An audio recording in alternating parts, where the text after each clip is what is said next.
दोस्तों नमस्कार, मैं हूं आर के सिन्हा और आप देख रहे हैं अपना favourite YouTube channel national English grammar. इस वीडियो लेक्चर में आज हम लोग ये जानेंगे कि के लिए यानी के लिए जो वर्ड है इसके लिए टू लगाएं या फॉर लगाएं।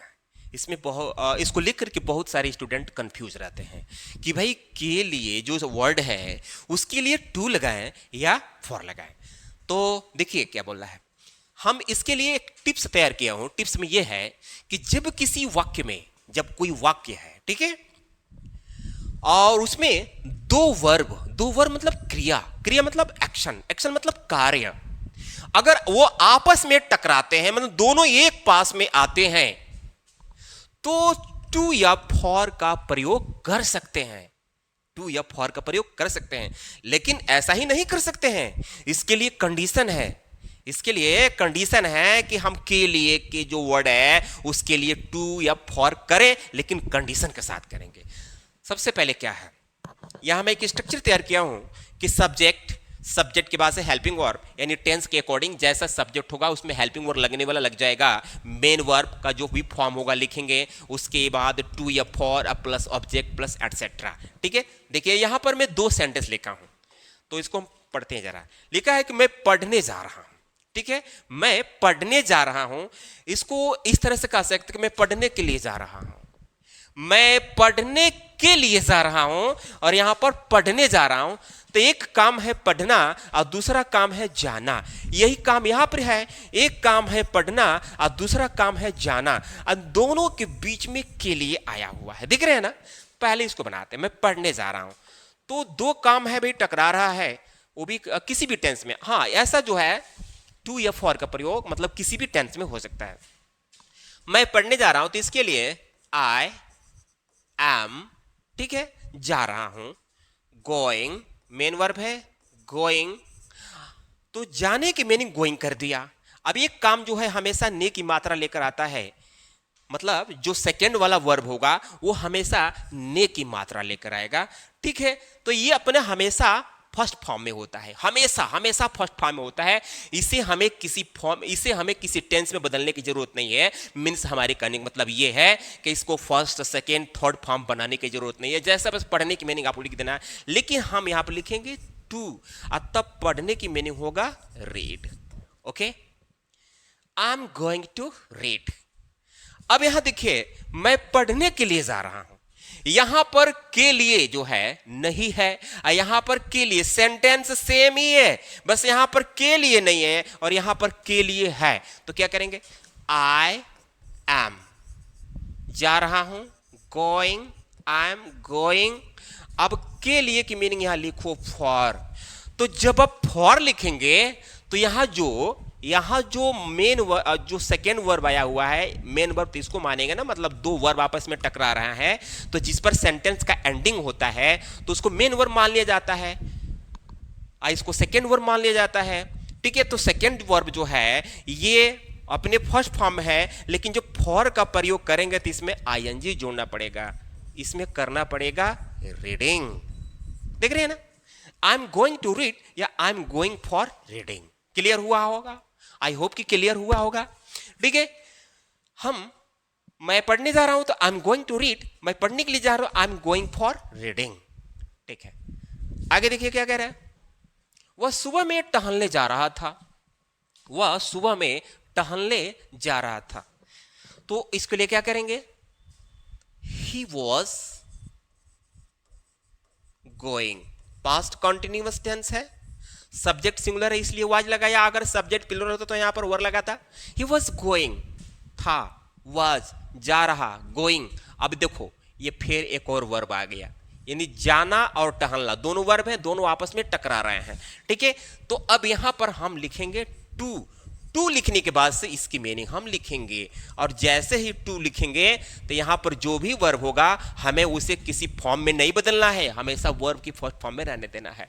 ही वॉज गोइंग टू वॉक, इसे हम चाहे तो दूसरे तरीके से मतलब फॉर का इस्तेमाल करके बना सकते हैं, जैसे ही was going, he was going for walking. ठीक है, he was going for walking. भले यहां पर के लिए नहीं है, लेकिन टू या फॉर का यूज करके बना सकते हैं। टू लिखेंगे तो वर्ब की फर्स्ट फॉर्म ही रहने देना है, और फॉर लिखेंगे तो यहां पर आईएनजी लगाना है। ठीक है। वह सुबह में टहलने के लिए जा रहा था। अब देखिए, वह सुबह में टहलने के लिए जा रहा, तो के लिए जा रहा था तो क्या करेंगे, ही वॉज, सेंटेंस वही है, वह सुबह में टहलने जा रहा था, वह सुबह में टहलने के लिए जा रहा था, तो दोनों तरीके से बना दे रहा। ही वॉज, यहां सुबह में छूट रहा है, इन द मॉर्निंग। अब यहां देखिए, वह सुबह में टहलने के लिए जा रहा था, तो ही वॉज गोइंग फॉर वॉकिंग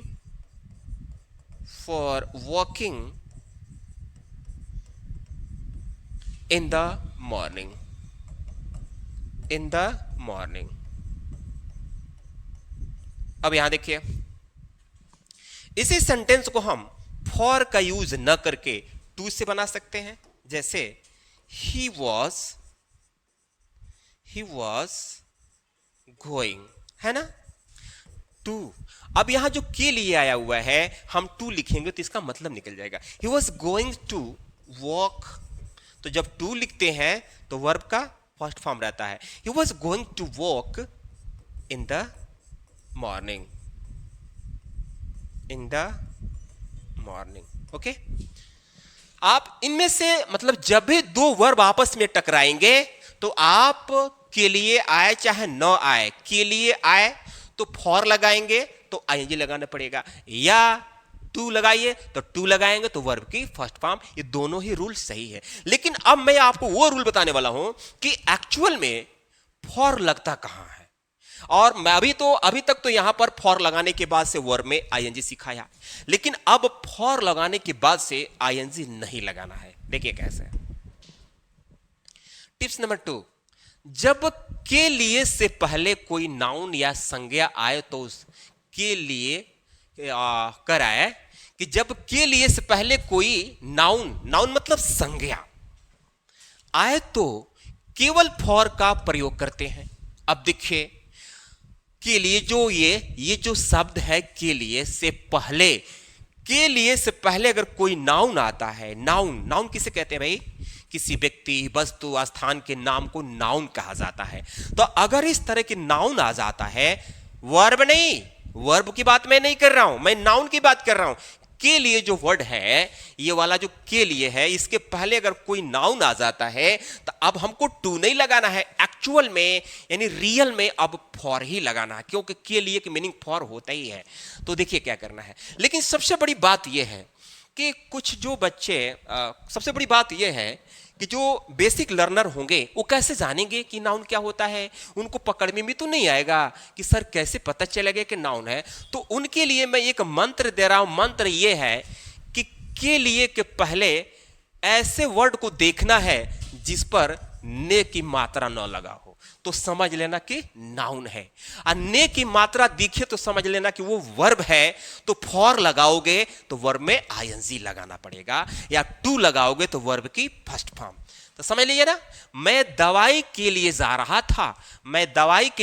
था, बस इसमें एक ही काम है, जा रहा था। क्यों जा रहा था, दवाई के लिए जा रहा था। तो दवाई किसी वस्तु का नाम है, नाउन है, ठीक है ना। और दूसरी बात, यहां पर देखिए ने की मात्रा, इस वर्ड में ने की मात्रा नहीं आया है। इस बेसिस पर आपको जान लेना है कि ये नाउन है, आपको फ्रीली फॉर लगाना है। जैसे मैं दवाई के लिए जा रहा था, इसके लिए यहां पर लिखेंगे, क्या लिखेंगे भाई, देखिए,